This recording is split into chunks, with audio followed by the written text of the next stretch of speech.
for tuning in to another broadcast of the Hush No More podcast. And today I am so thrilled.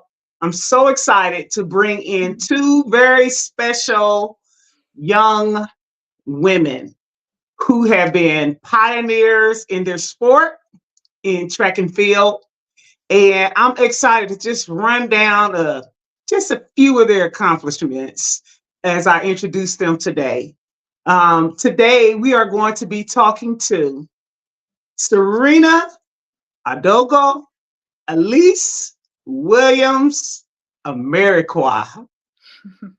And I can't wait to bring her in because her name is so long and it's so many things that we can go that I would love to discuss with her just regarding her name.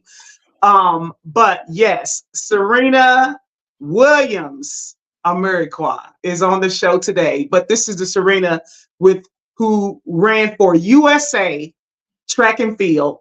She also ran for the University of California, Davis.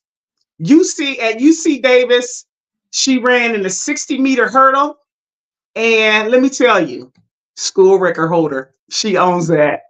She also owns the record at UC Davis in the 100-meter hurdle, school record holder. I got to say it again. I'm going to keep saying it. I don't care how many you can never, because, hey, it's been years later, and she still owns the record book. So, hey, we're going to keep saying it because it's true. This woman is also a wonderful mother. She is also a wife. She's a mentor. She's a career woman. She's just got it going on. Let's welcome to the show, Sirena Adaugo Alise Williams Amarikwa. Thank you. I think I need to have you intro me in like every room that I go in, like moving forward. Like just put that, you know. That's what's up. You know, I'm the hype woman, but I get extra hype when I know that it's real. Spoken from the heart. I'm speaking from truth. And so there you have it. It's all love, and you know it. And I just can't wait to talk with you today. But our other special guest is the woman by the name of Kenyanna Wilson Flowers. She is from Linwood, California. She was raised in Glendale, Arizona. She ended up running for USA track and field. She also ran for the Louisiana State University, LSU. Yes, that purple. I know you got that purple in the back and the tiger in the back. We're going to get into it. She is also the world junior gold medalist in the 4x100. In the Pan American Junior Games, she also received another gold medalist. She's also another gold medalist in the 4x100. At the NACAC, she received a gold medal in the 4x100, where she also is the record holder. She is a bronze medalist in the 100 meters. At the Pan American Games, she received the silver medal in the 4x100. D1 NCAA 100 meter and 4x100 meter champion. SEC champion 100 meter and 4x100 meter. And just to throw a cherry on top, you're listening to the 8-time All-American in the 60 meter, 100 meter, 4x100 meter race in track and field. I am bringing to the Hush No More podcast no one other than the Kenyanna Wilson Flowers. How you doing, Kenyanna? Let's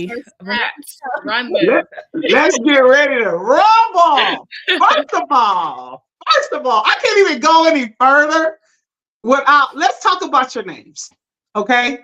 Sirena, I particularly want to talk about your name because I know I can't even imagine all the stories you could tell. But what does people say to you, especially, before the Amarikwa was thrown on there, when they realized your name was Sirena Williams? What do you say to them? Just curious. Listen, I love the fact that I have a famous name. I think it's a great icebreaker. And I utilize that, especially at the checkout, kiosk when they'd be like, "Oh, can I see your cash or debit?" Back in the day when you would hand someone like your card and they'd swipe it for you, then you have to show your license and they'd match it. They'd always look and they'd be like, "Huh, this name seems familiar." And then for some people that would ask, I loved because it gave me the opportunity to show my personality and like make it Yes. lighter. And then for the ones that didn't ask, I could always tell they wanted to, so I would always just say yes, my name is famous. But I embraced it full steam. Like, Well, Serena Williams is a champion in her sport at tennis, and you're a champion in your sport, track and field. Yeah. We're allowed to do a little bit of black girl magic sometimes. Okay, it's okay. It's okay. Sometimes, we're gifted in many areas. Okay, so let's talk about your days growing up in Fresno, California. I want to hear a little bit about just let the people know who you are, a little bit about your upbringing. How would you narrate that? Ooh, my upbringing in Fresno, California. So Fresno, it has like this running joke, I guess you could say. It's like the armpit of California because you drive through it's a bunch of farmland. So it smells like cows. You see a lot of oranges. And I love that about Fresno because our slogan, it's the biggest little town in the world. And I think it holds true to that. We're in the middle of California. We're about 2 to 3 hours away, not 2, 3 to 4 hours away from LA, 2 to 3 hours away from Sacramento, 2 to 3 hours from the Bay Area. So, we get all of those cultures here in Fresno.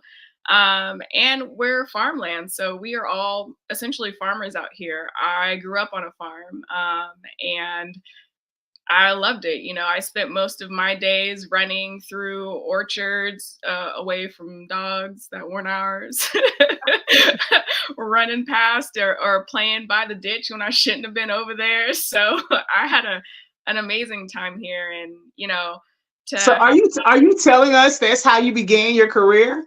Oh yeah, most definitely. By running away from dogs?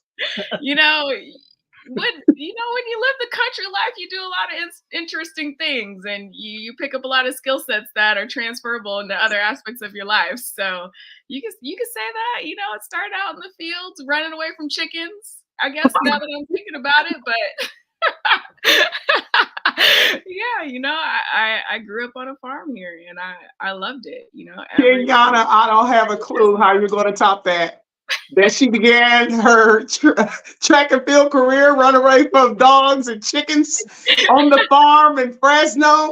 But we got to hear a little bit about your upbringing in Linwood, California, and talk to us as well. How did you end up moving to Glendale, Arizona? Well, I'm definitely a city girl, all concrete, so I have no connection to the farm life. My parents grew up in LA. During the 80s, LA was a pretty rough place. So they had me young, and they just decided that they wanted a better opportunity for me and my siblings. So we moved to Phoenix, Arizona, where my grandmother and the rest of my family were. And yeah, so we started our life in Arizona. And when I was about 6, I realized I was faster than everyone else because I was the first one to make it to the tetherball court. I wanted to be the first one. I wanted to have dibs on the water fountain. I know we had like shared water fountains back in the day. So yeah, that was my introduction to realizing that I had some speed, and I had a really large family base in Arizona. And so we were just living desert life. Let me tell you, I guarantee there's not a person in the world that could ever call dibs on the fact that you knew you were fast and was going to have a career when you was calling dibs at the tetherball pole. So this is fascinating. You stay on the court, and when you lose, you have to move on. So like, I'm gonna play all recess. I'm gonna stay right here, get it, and I'm gonna beat everybody there. Yes, exactly. All right, let's take a quick moment to go to our producer. She's got a link that she wants to show.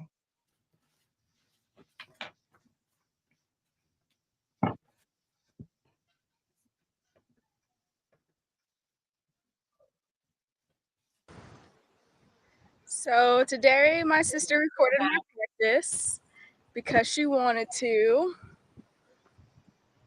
Yeah. And I talked to my coach about how I felt about it as well.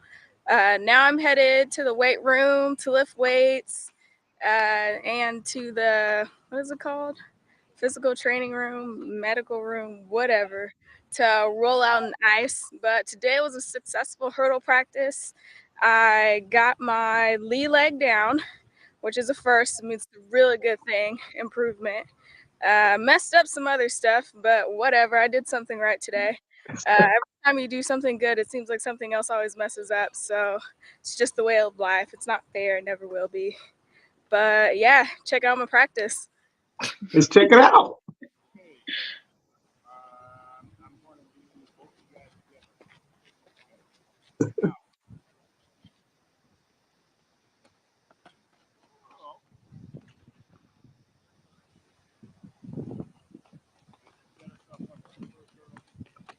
So this was my favorite practice, like that drill.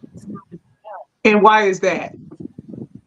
Because it forces you to develop speed after hurdle 4. So the speed is not the initial burst, but after hurdle 4. Oh no, the speed is at the initial burst. You just get faster going through the race when it comes to hurdles. And she was getting her butt up under her, which caused her to get the lead leg down a little faster. And basically, she looked pretty good overall. When Ron look at the video, look at the start. The first 6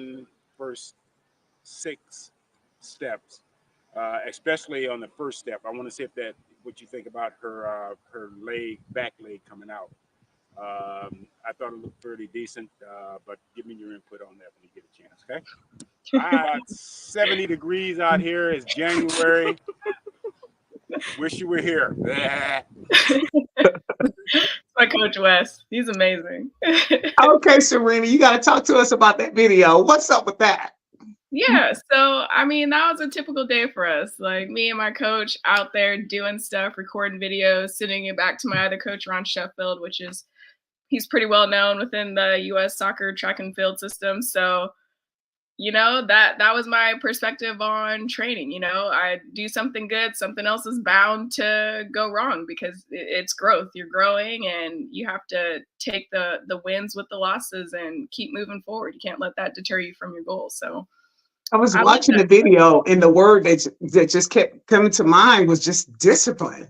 Like it has to be a tremendous amount of discipline to get in the block a certain type of way, to burst out in speed a certain type of way, to count your steps, to walk us down, because I'm not the expert, but you are. Talk to us. Like, how does that go? Hurdles, you do have to be extremely disciplined because you're literally running full speed at an object. And your goal is to walk over that object. It's to look as if the hurdle's not even there. If you're watching, let's say we put a piece of paper up where you only see my top half, it should look like my head should look like it's still and there's no hurdles in the way. So I'm still going, but you can't see that my hand's still going. And that's hurdling, and that's it's a tremendously disciplined sport because you have to understand your steps. You have to understand your cadence. You have to be prepared for when you do run faster in those middle hurdles, because you might be going like this and then you start going like this. And then, if you haven't practiced those hurdles coming up that fast, you might clip it and you might either stumble across the finish line or you might fall. Did you ever fall in your career?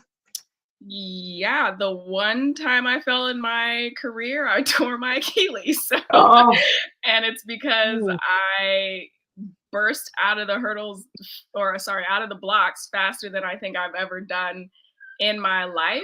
And I also changed my shoes. I mainly think it's because I changed my shoes, and I shouldn't have done that. But I was excited. I got some new shoes. I was like, ooh, this other girl's here that runs faster than me. So if I'm able to match her cadence in hurdles, then I know I'll break a 13.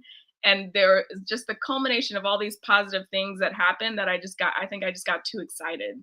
And my body wasn't ready for that. It was like, nope. So the one time I fell, unfortunately, I tore my Achilles. Wow. Well, and Kenyatta, for you, you ran a lot of like 100 meters. The 4 by 100 is still 100 meters. So I just have a real quick question before we get into to your craft. Did you ever consider running hurdles yourself? Absolutely not. There's some events I feel like you have to be called for, field events and hurdles, because it literally takes an incredible amount of focus and discipline, as Sirena spoke to. And I was just always too fast to control my speed to handle any obstacles.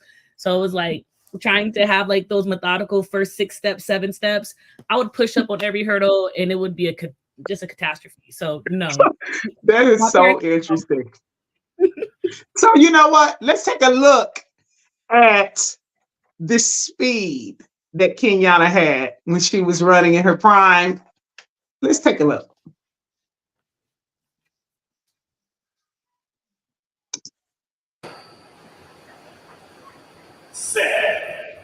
I'm in the middle lane. The middle lane? Oh, wow.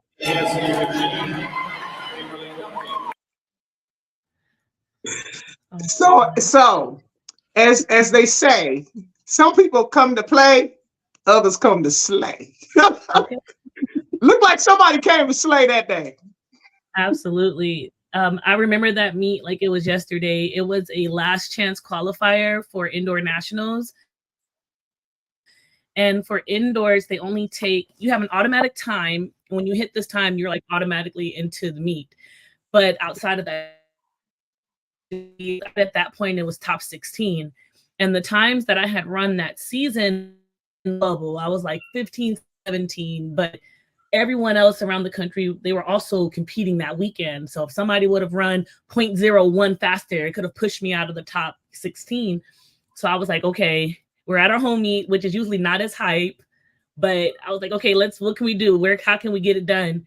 And I just like tried to really focus in and ended up with an auto qualifier in that race. So it's so funny. It's so old. It looks pretty pixelated at this point. But girl, you were fast. You were fast. So when did you know that you were beyond what was normal in speed? Well, outside of the getting to the lunchroom first and getting to tetherball first, when I was introduced to track and field, like more structured track and field, I was pretty old. I was about 12 or 13. The team that I joined, most of them had run track since they were 5 or 6. So they already had all the accolades and all of the experiences. And I just came with just pure speed and a really, really rough attitude. Like, I don't want to be in the stands. I want to travel. I want to do these things. So I remember my very first day at an organized practice, I ran my efforts way too fast. We had like 8 intervals of 200 meters. And I was like, oh, this is fine. I'm blasting like Sonic the Hedgehog the first 2 or 3 reps, not understanding that it's like a rhythm to training. But in those reps, just my distance, the response that I got from my teammates, I was like, okay, even though I was on the ground, I was hurting, but it really showed me like, okay, you can compete. You have impressive speed. What is it about the way that you get out, your start of your race, that can separate you from the pack? What can you get stronger in? So like literally that first day of like dying at practice really showed me like, you do have some promise, because parents in the stands was like, oh girl, you got it, but you need to slow down in the beginning. I want to talk about your universities. Sirena, you chose the University of California, Davis. I just want you to walk us down and just tell us how you came to that university and just briefly tell us about your experience there. Yeah. So growing up, I always wanted to be a veterinarian, and UC Davis had one of the top veterinary programs. And so it was kind of like pretty straightforward for me that was my choice, my school of choice. Then towards the end of my high school career, I started getting recruited for track and field.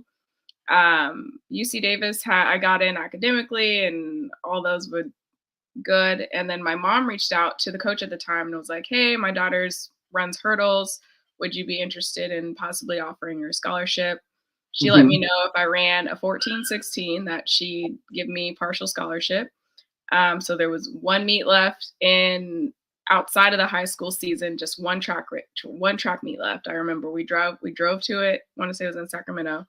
I ran a 14-16. I called her. I said, hey, I ran my 14-16. And she's like, sounds like you've got a scholarship. So wow, it was really cool for me. Yeah. Cause as far as I was concerned, I was going there for school. And then the fact that my mom reached out, like, hey, she runs track. You interest? Maybe if she runs this time. And I did that. So I landed on Davis because it's an ag school. And like I said, I grew up on a farm. So that's amazing. Nice and easy for me. That's amazing. And so one of the things I really want to highlight is the fact that you ended up having this great career at UC Davis. And you also ran for USA track and field. Can you explain to viewers who don't really understand how it works? Yeah, I mean, honestly, I feel like Kenyanna would be better suited for this question, but I'll go ahead and take my stab at it. So, college athletics is a little different from running professional athletics because with your college system, you've got your scholarship, you got your coach, you got your athletic training facilities. You have this huge support system around you that, that facilitates helps you facilitate your greatness. Like it helps you hone in on your skill set. You have all the resources that you need. Once you graduate college, you have to source all of that for yourself. So you have to find your coach. You have to find your athletic trainer. You have to find your agent because now you have to figure out what meets you can get into. You are your own nutritionist. So hopefully during college, you paid attention to those nutrition classes that they had you go to. You are your own, mental health coach if you have access to that in college. So I'd say the main difference is you go from having a system that's there for you to then learning how to create your own ecosystem to help you to continue to facilitate your professional career post-college. So Kenyanna, she said you could also piggyback on that. What would you say to that conversation? What could you add? Well, definitely the transition between collegiate athletics and going professional in USA track and field is pretty rough. And not everyone has the same stories. Like, you have some people that come out of college and have sponsors and funding and things like that. So they kind of have an easier path to success. For a lot of us, it's really dependent on your success at those championship meets. So you would go to USA Track and Field Nationals, but even before you get there, make sure that you have the resource you need, make sure that you have everything from nutritionists to massage therapists that you really have to go through if you don't have a strong support system in that transition. And hopefully you can get to a USA meet and place top 4, top 8, and qualify for those national teams so you can get more support from USA Track and Field. They have sponsorships, they have grants that they will give you to help cover some of those expenses, but you have to be in love with what you do in order to be successful at the next level because it is very tough. So let's talk about that next level. And let's talk about the part where things get tough. And so you get to the next level. And this is something you've been dreaming about since you was running past the chickens. You've been dreaming of these moments all your life. And now you're there. And you, quote unquote, you make it to the big stage. Let's talk about the difficulties that you faced. What were some of the hardest things, some of the hardest challenges that you had to deal with at the highest level of your sport? I would say, I came in with a little different perspective. So becoming a professional athlete for track and field, this was my second attempt at it. So my first attempt, I actually was a gymnast growing up. I went all the way back then. It was level 10 before you go to start training for the Olympics. So I made it all the way to level 10 in gymnastics. I started training to be an Olympic athlete, Olympic gymnast to be more specific. Nickname was Baby Dawes. And I tore some ligaments in my back. So I had a real conversation with my doctor at the time, who shared, you can continue to train and become an Olympic gymnast, or you can stop and be a normal kid. I think I was like 10, 11 around this time. So my perspective on sports from that point was, I'm just going to have fun, because it doesn't matter what I do. I know I can be a pro athlete. I know I can be elite. I've already done this. I'm age 10. So then after my gymnastics career ended, I did every single sport under the sun. My mom's passion was track and field, which was why I pursued track and field, because she also could have gone pro in track and field. But at that time, during that era, she was just like, your grandfather was not going to let me fly around with my coach Yes. all over the world. And I was like, you know what, I respect. And she had me. So I picked up the torch where she left off and decided to go on this journey to become a professional track and field athlete. So I had a lot of fun pursuing my track and field career, because I looked at it as just being grateful to have the opportunity to even say, like, I ran amongst the greats. Yes. I can pick up the phone and call a few of them and be like, hey, I'm going to do a track camp. Would you show up to this? Like, you know, so my perspective on track and field, though it was rough, you know, financially having 2 jobs essentially to fund that career, it outweighed the benefits that I received from actually pursuing my career. So I wouldn't necessarily, go ahead. Well, I really want to, because one thing I will mention now is that Sirena is a mom, wonderful mom, wife, career woman. And so with that brings the fact that she has other things that sometimes she must go do. So she's down to just a few more minutes on the show. So I really want to talk about what happened in your transition. When track and field came to completion for you, how did you know? Well, you know, I tore my Achilles, so it wasn't much. So that was a career-ending injury. Yes, it was career-ending. You know, it was right at the age where I was starting to think, like, okay, well, if I make an Olympic team at this point in time, this is before I tore my Achilles. So I started having these thoughts maybe a few months ahead of time. If I break the 13 and I start running consistent 12.8s and 12.7s, how likely is it that I will get married and I will have a family? I think I'm 27 or 28 at the time. So you're right at the point where you do start, you know, as a woman, like, you're getting married, you're starting to think about having kids and stuff.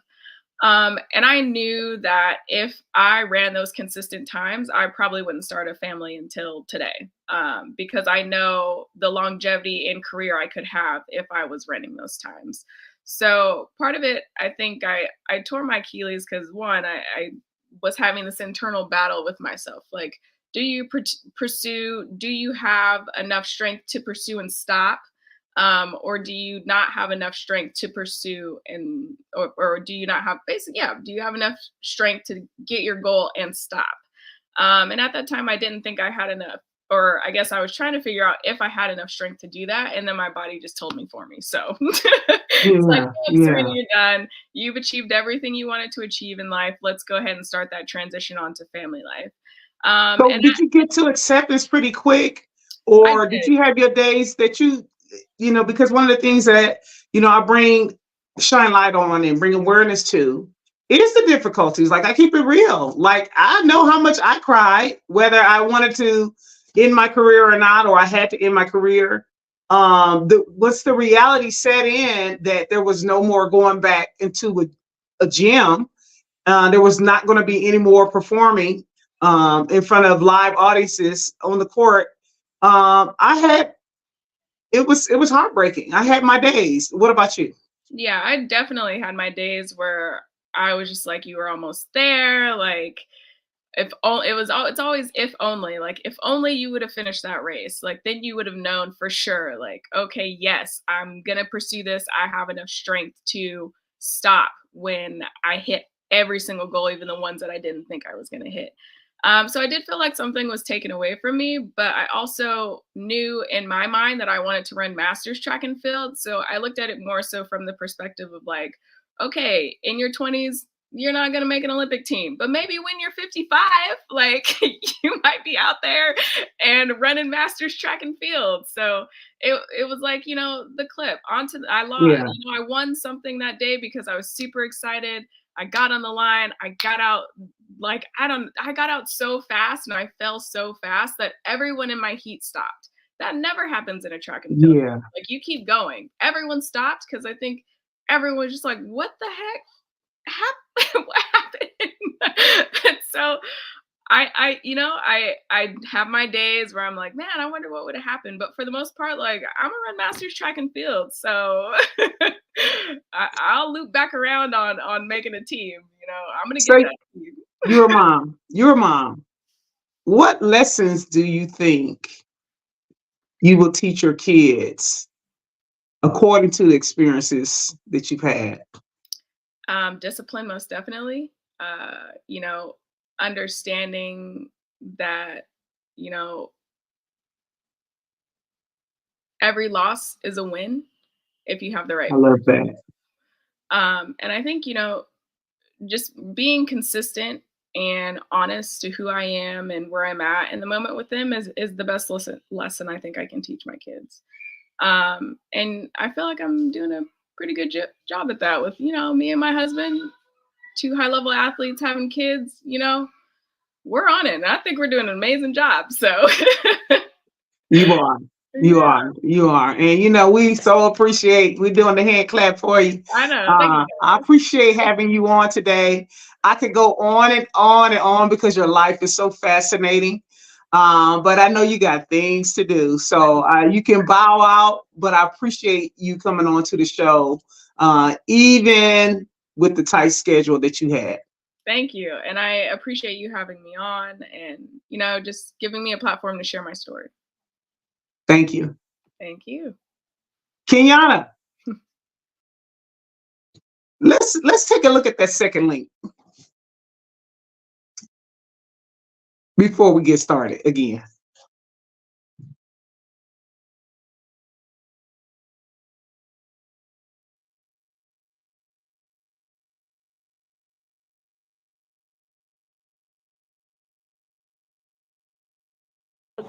The hundreds of girls we've talked to over the past couple of weeks, if I can just have one, in 5 years, just say, hey, I remember when I was 16 and some girls from the US, even if they don't remember my name, if I can just move something inside them, it's worth it. Because she'll be able to inspire the next one and the next one. So. Talk to me about that. What did we just view? In 2017, I was selected by the U.S. Department of State to go over to Uganda to participate in an envoy program to inspire and empower girls through sports. The particular areas of Uganda that we went to visit, these were some villages where girls didn't have shoes, proper sports bras. And the real big issue was a lot of them were being forced into being child brides, just not having a voice at all in that community. So the U.S. Department of State selects envoys to go over and participate and basically empower girls through sport, but also teach about self-confidence, how to defend yourself, give them introduction to track and field, and just let them know just because, your mom or your aunt or sisters, decided to start families or, we're into these type of life, like you do have a chance, you do have a choice as to how you want to live your life. So we spent a couple weeks over in Uganda traveling around. It was hundreds of girls that we went to visit. And it was just such a humbling experience to go over there and spend time with those girls. Wow. A chance of a lifetime, and a chance that was only brought to you by your track and field success in the US. Yes. And so when we look at the fact that you were an 8-time All-American, I mean, I'm still trying to put my brain around that. An 8-time All-American, and you had all of this success, and we'll get into the, what happened in the aftermath when it was over. But this was you being able to use your platform and do something for the greater good. Yes, it definitely brought everything full circle. I know for me personally, sports really changed my life. I had so many friends and homegirls from growing up that really had no direction. And when I got connected to sports, it really gave me that structure, gave me something productive to do, punch my ticket to college, punch my ticket to travel the world, and just to have the opportunity to talk to these girls and just let them know, there's a world that's out there outside of your village, and just to hear their stories and just to share my experiences. It really was something that was incredible. Well, let's talk about that ticket you punched to college. Okay. You chose LSU. LSU, they're hot right now. I have to be honest. Even though I'm a Boilermaker and a Hilltopper for life, I got to be honest. Everybody's talking about LSU for many sports. What brought you there? So when I was in high school, as I said, I was a late bloomer when it came to sports. My parents put me in pretty late, and I had to kick and scream to get involved in track. But when I was in high school, LSU was just it. I mean, national champions, individually, as a team, they just had this that I thought was just so endearing for someone like myself. And when I did all of my visits, I went around to the different colleges, and some colleges were just incredible. And I was like, oh, this is home. And, when you're getting recruited, they treat you, oh, this is Kenyanna, she's a stud. And when I went to LSU, in so many words, I want to say the girls just weren't very impressed. It was like, I immediately came in and they were like, hi, recruit. And it was like, hi. And I knew that I just kind of I knew if I go to LSU, nothing will be given to me. Nothing will be handed to me at all. Every single thing that I get, I'm going to have to claw and fight for.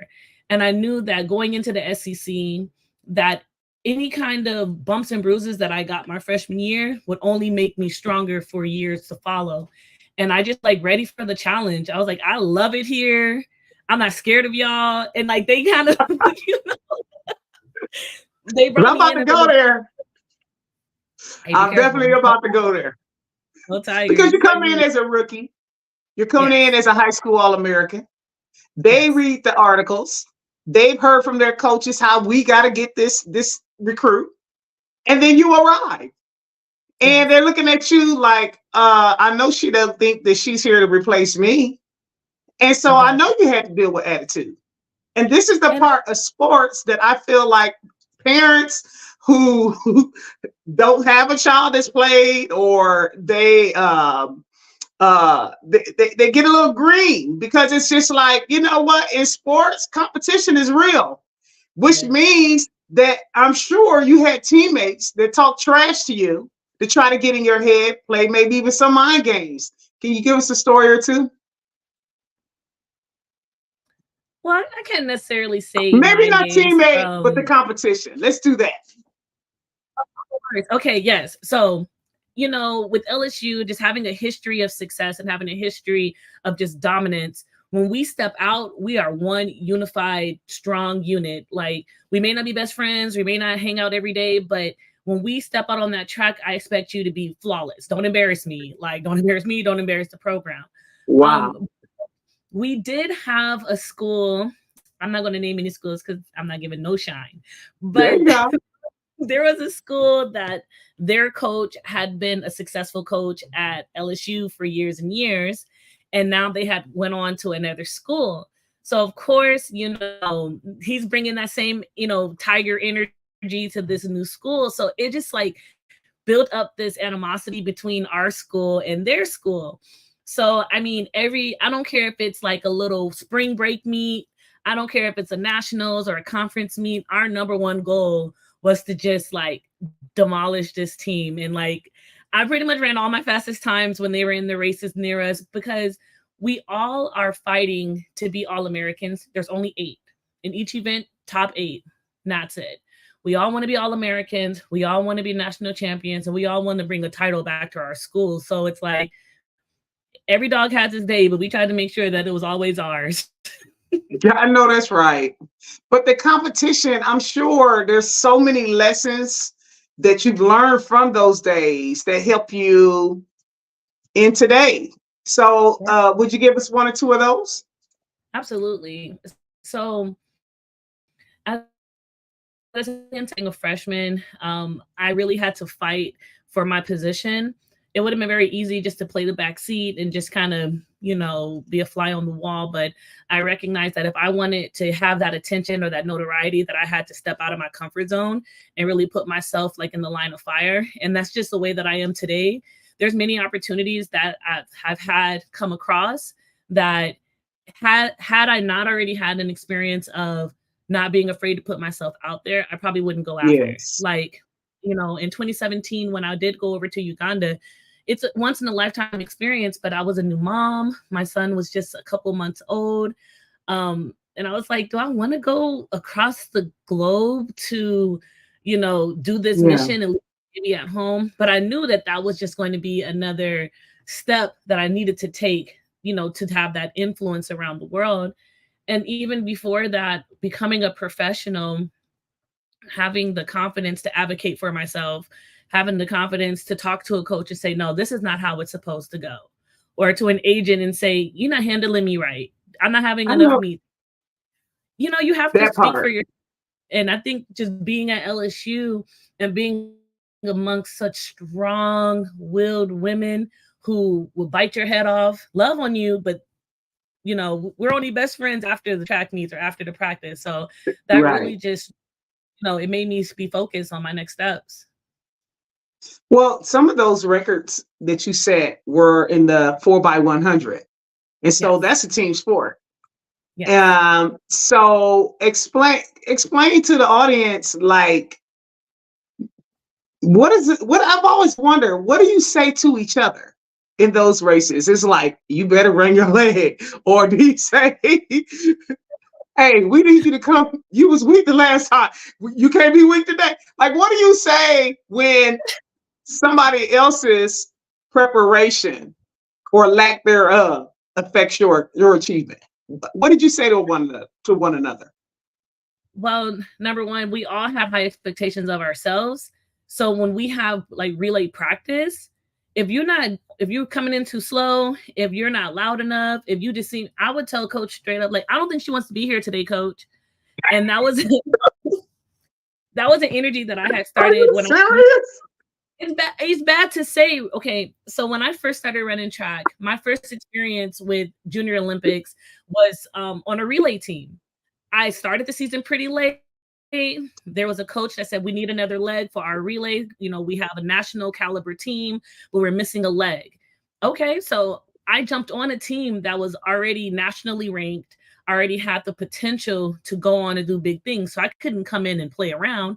So they were tough on me. Like I said, they had been running track together since they were 6 and 7 years old. And here I am showing up at 12 or 13, super green, not knowing anything.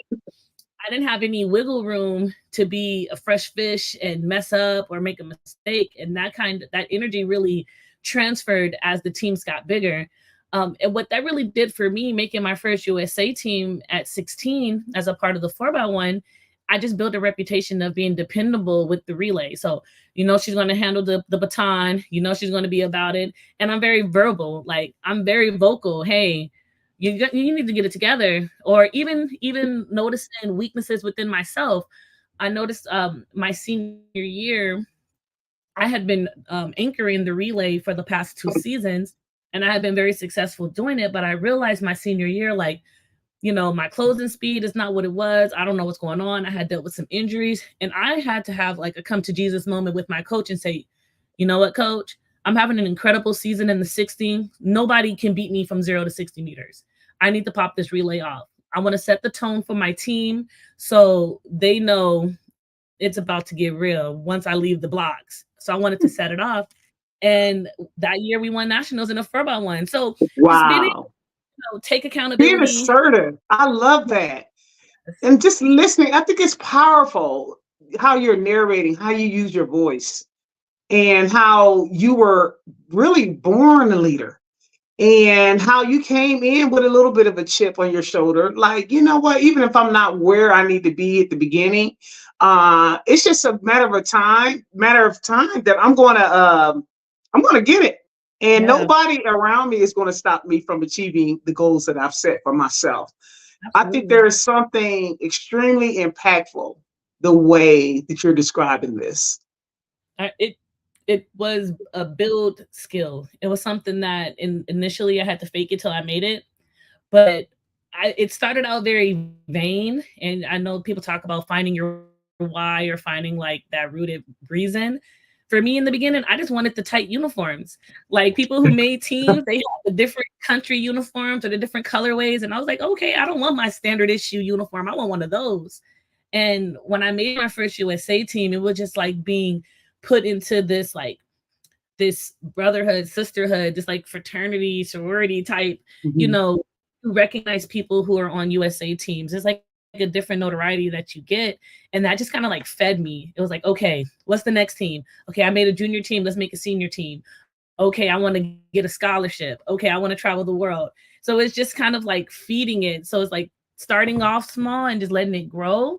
It really just like, it's easy to be a leader when you start seeing a little bit of success and can talk yourself through those failures. So I think it just all kind of fed itself. Yeah, fed itself. So you won gold medals. You won silver medals. What was it like? It was. What's the feeling that you get when they put that gold medal around your neck at the Pan American game, the Pan American Junior Games? Like, how does that feel? Because we wouldn't know. Nobody else would know that's tuning in. It's such an incredible feeling. I feel like when you are, and maybe I might be,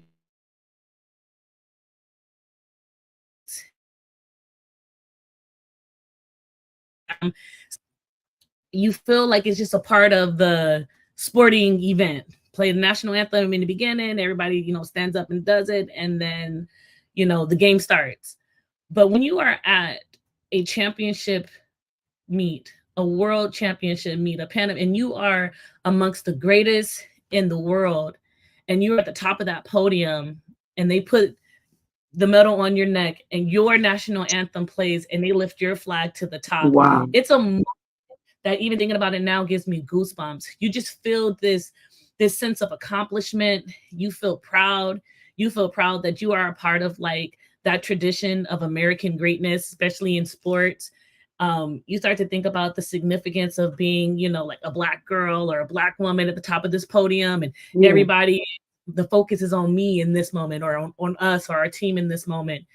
And then you think about just like that sense of just accomplishment. You know, you came here to challenge the world in this race or in this event, and you conquered. Even when, you know, you have to hear someone else's national anthem, just being there and being on the stage is just something that's just incredible. And you really describe that incredible feeling. And I really want you to transition this into that moment of, you had these great achievements. You've stood where the American flag is being raised in front of thousands of people. You have this, I mean, gosh, you ran for LSU. Again, the All-Americans and all these awards. And how did it end for you? Well, it's in 2015, I had made the decision that I was like, okay, you're getting a little older. I was about 27 at the time. And I recognized like, okay, you don't have a whole lot of more seasons to run. And so I made the decision to switch coaches, which, you know, I had to relocate and go through all of those resource findings. And I had a coach that was like incredible. And then throughout the course of training and, all the things, I realized that, I wasn't really feeling my best. I wasn't sure what was going on. And I realized that I had a little baby on board. Oh. So So you were feeling then, a little bit like, I think I'm coming to an end before you found that out? Or was that more found out like, oh no, it's over? Which one happened? No, first? I was totally confident in my ability to make that year's Olympics team that was going to go to Rio.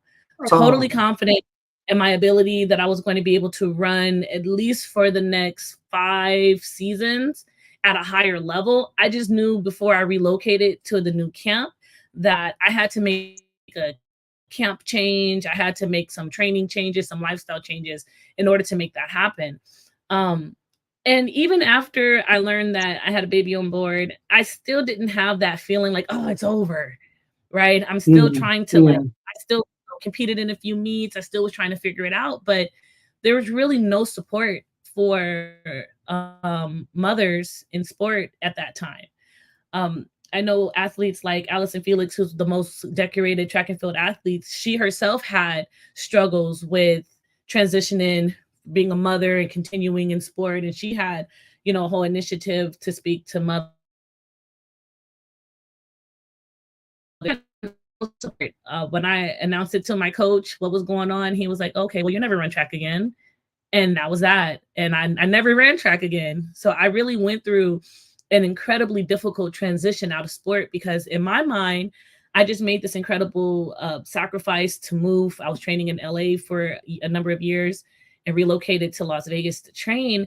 And I really felt like the next 5 years is going to be my peak performance years. And even with stepping away to have a child, there were some athletes who had come back from sport, but they also had supportive coach, supportive camp, and, all the things. So I just had to hang it up and just be a mom.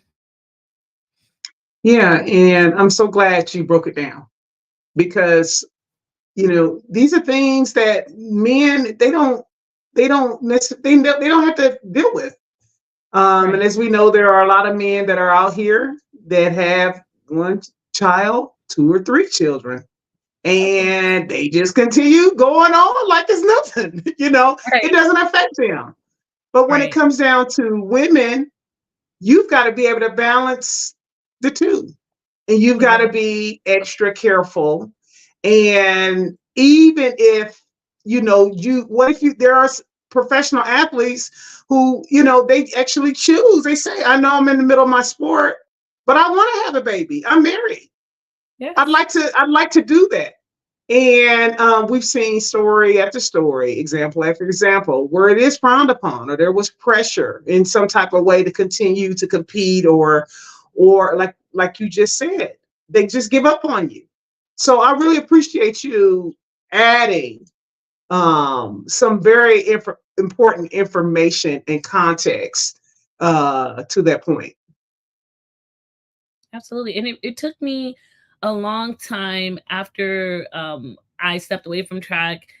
That year was the Olympic year. I barely wanted to watch the games. You couldn't say the word track. I didn't know what track was. It was like, back in my mind.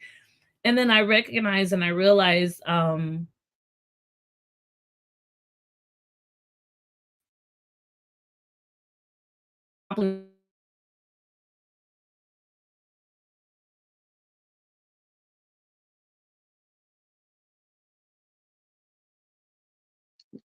you're freezing up a bit. I don't know if you can hear me, but there you are. What'd you say? You froze up.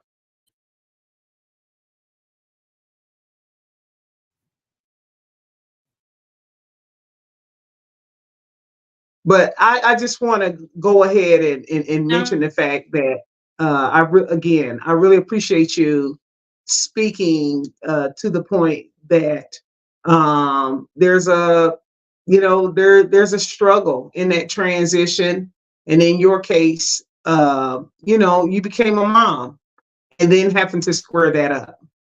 So You know, I think Kenyanna's having some technical difficulties, but listen, I want to say that the whole goal and the purpose of Hush No More is to bring light to situations that we don't really necessarily think about. You know, we see these young women and they're performing, and it's just like, you know, there she is. They should be able to have both personal life, career, be a mother, be a wife. Like, why not? But many times it becomes a choice, and many times it becomes the end.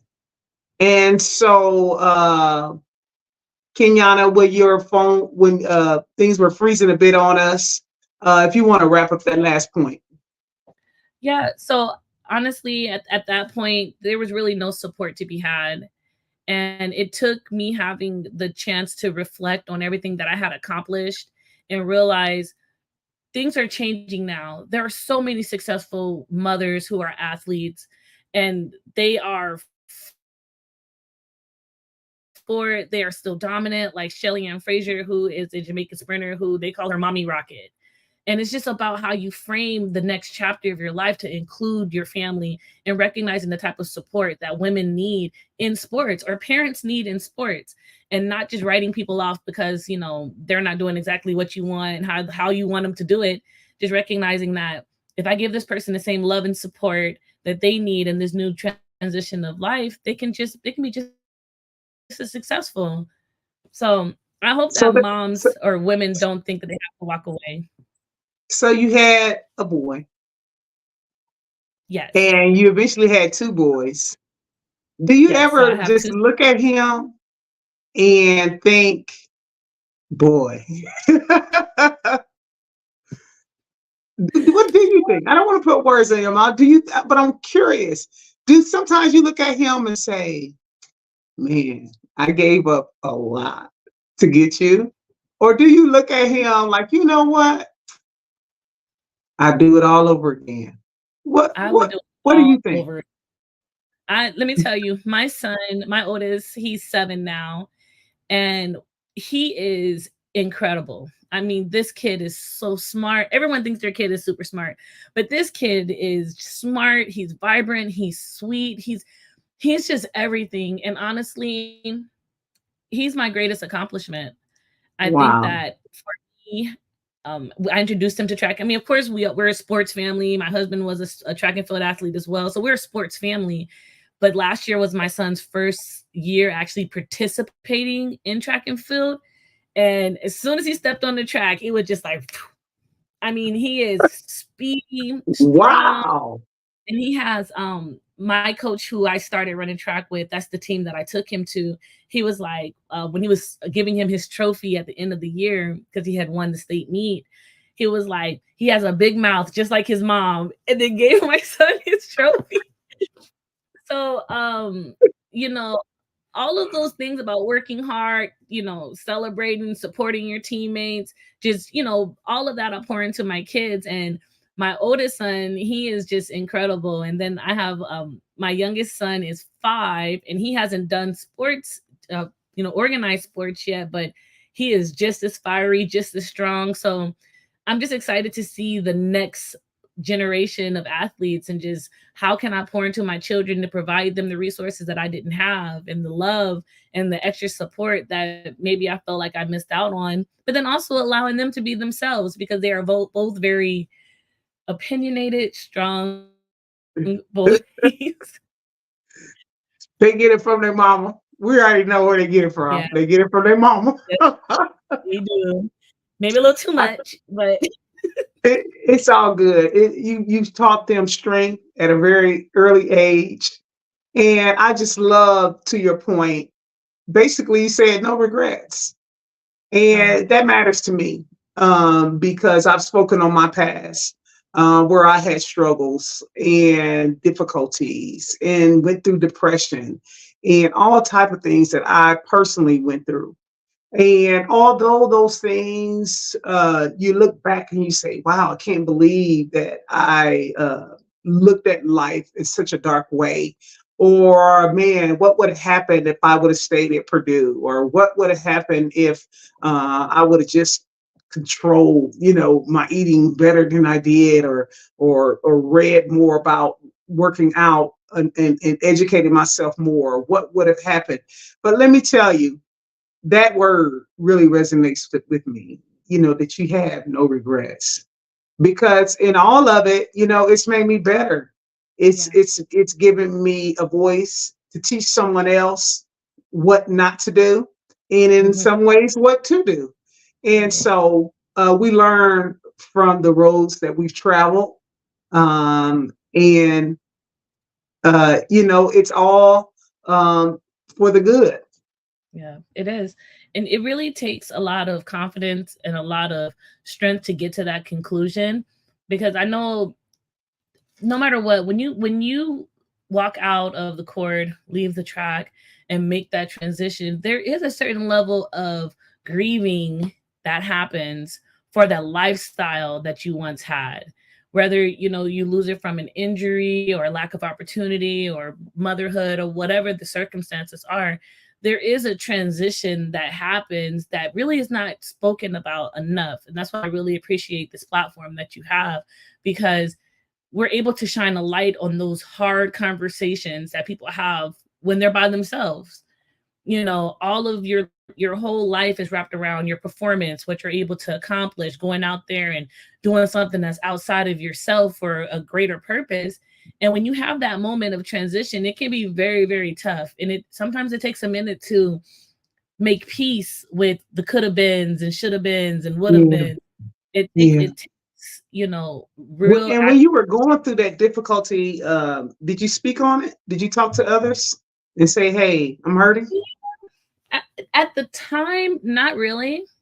Like I said, it really took me maybe 6 or 7 months of just absolutely not speaking about sport at all.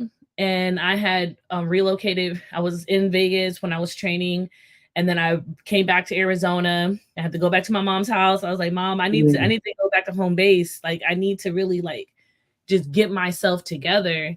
Yes. And it took a while of just trying to figure it out by myself and not understanding, why am I struggling so bad with this transition? Like, is all hope lost? Can I return? Can I put the ducks in line for the 100th time? Can I advocate for myself? Can I find those resources? And kind of pulling my hair out, trying to figure out how I can keep my sports dream alive. But then now I have this baby, and it's like, okay, can I bring him to the track with me? Can I bring him to the weight room? So all of those, unbelievable.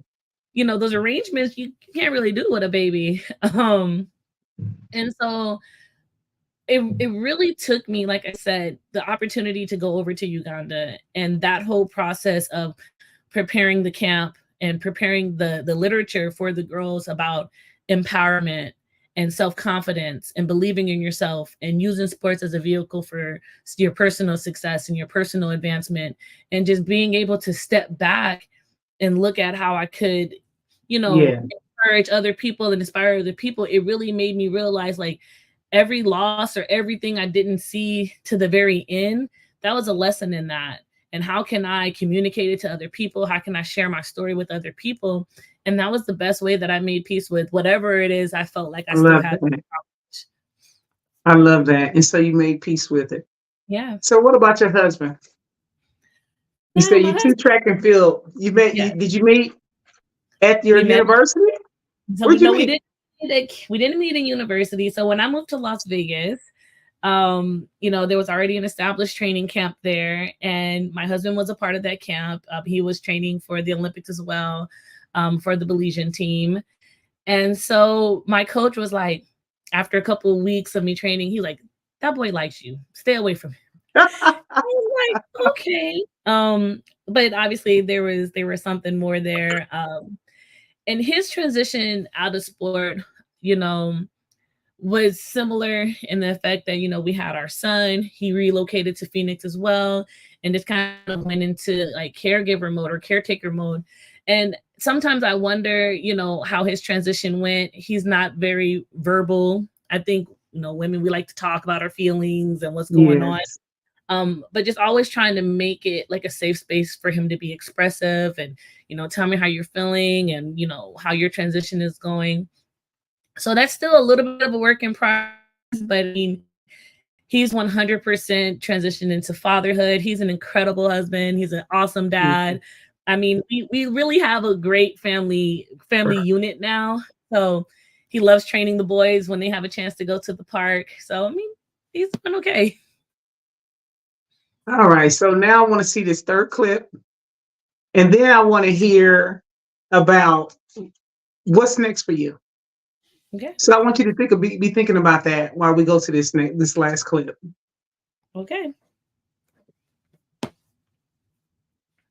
4x100-meter relay.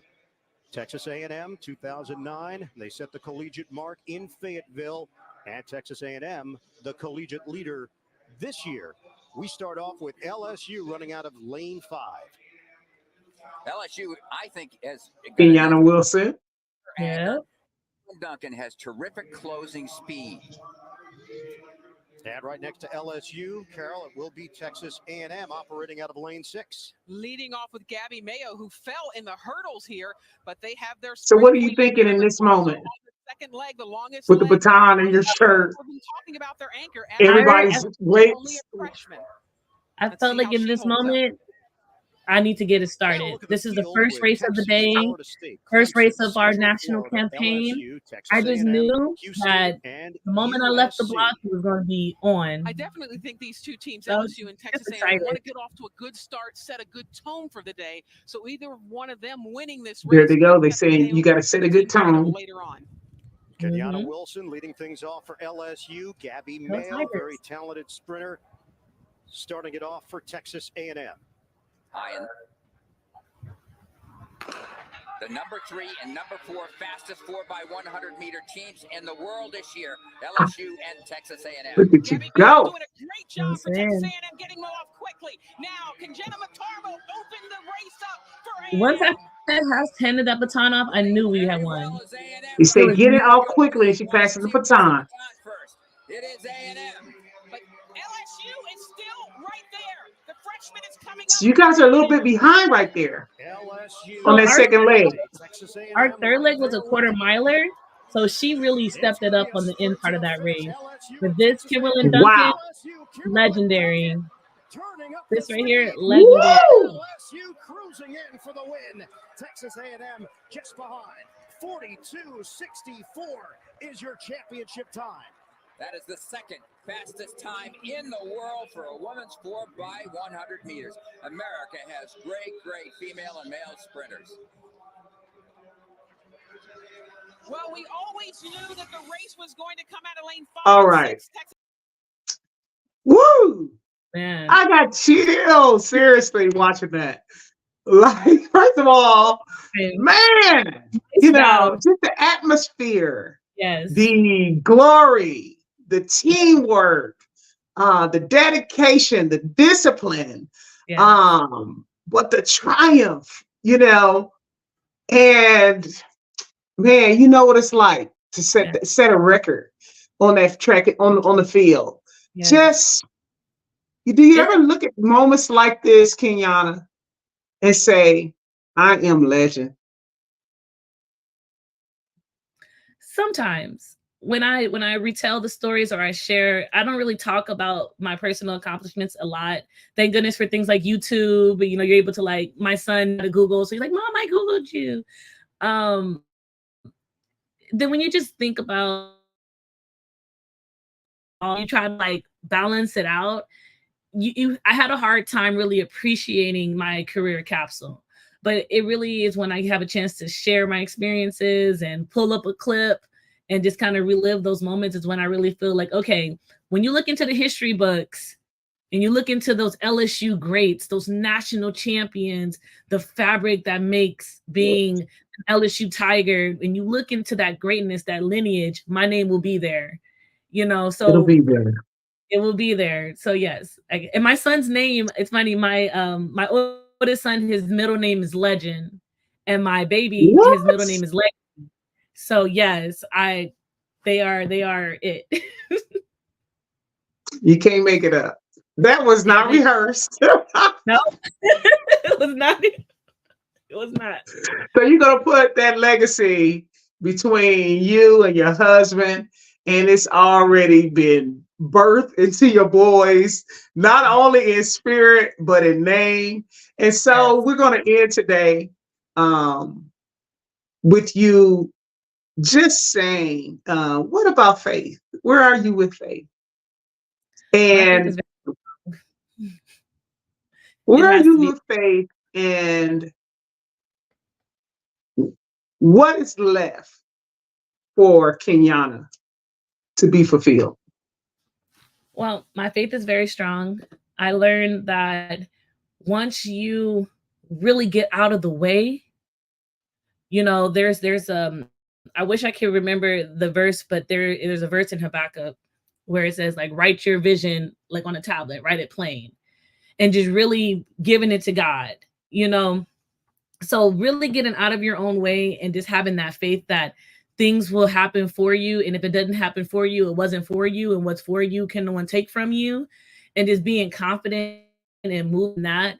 I've had so many opportunities and just incredibly life-changing experiences over the past year, and just really getting out of my own way and allowing, God to be the lead of my life has really taken a lot of pressure off of me to figure everything out. It's like, Lord, this is what I need. And if it's for you to give it to me, or if it's for me to have, I know that you'll give it to me. So just really leaning on that. He will. Every time. So what's next for me is just like continuing to seek God first, and whatever he has for me, however he would like to lead me, my family, my sons, let that be so. And then just kind of being present. And that really goes into my faith as well. I spent a lot of years trying to figure everything out, every single step, every single thing, but just saying, okay, let it be known, speak it, write it down, figure out your plan, give it to God, and then things will be great. So I hope in the next few months that I'm able to travel more with my boys. My sons love geography. So I want to, take them to see the pyramids. I want to just take them around the world and just give them those core memories that, I didn't have growing up. It's something to dream for. It is.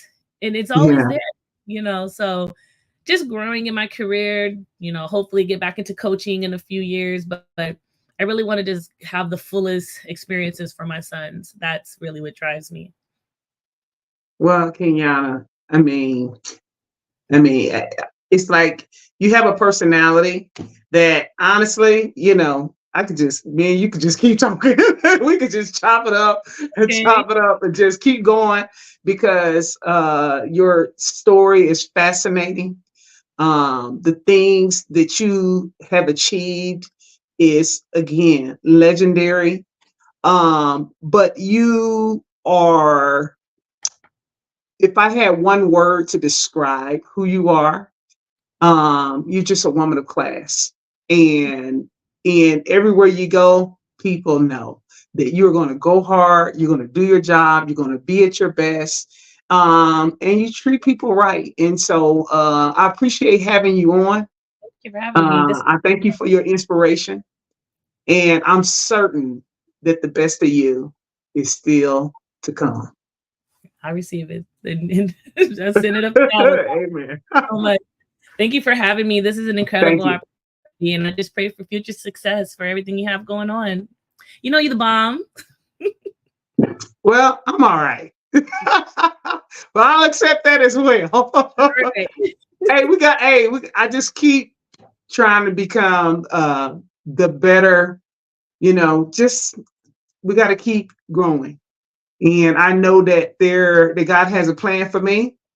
And I know that people like you and people like me and people like Sirena, they see our glory, but they never heard our story. Yeah. And so I know that it is in my hand to bring it to others who may not ever get a chance to see the full picture. So thank you for giving everyone the full picture.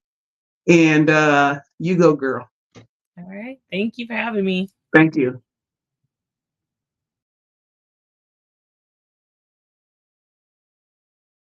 Thank you for tuning in today.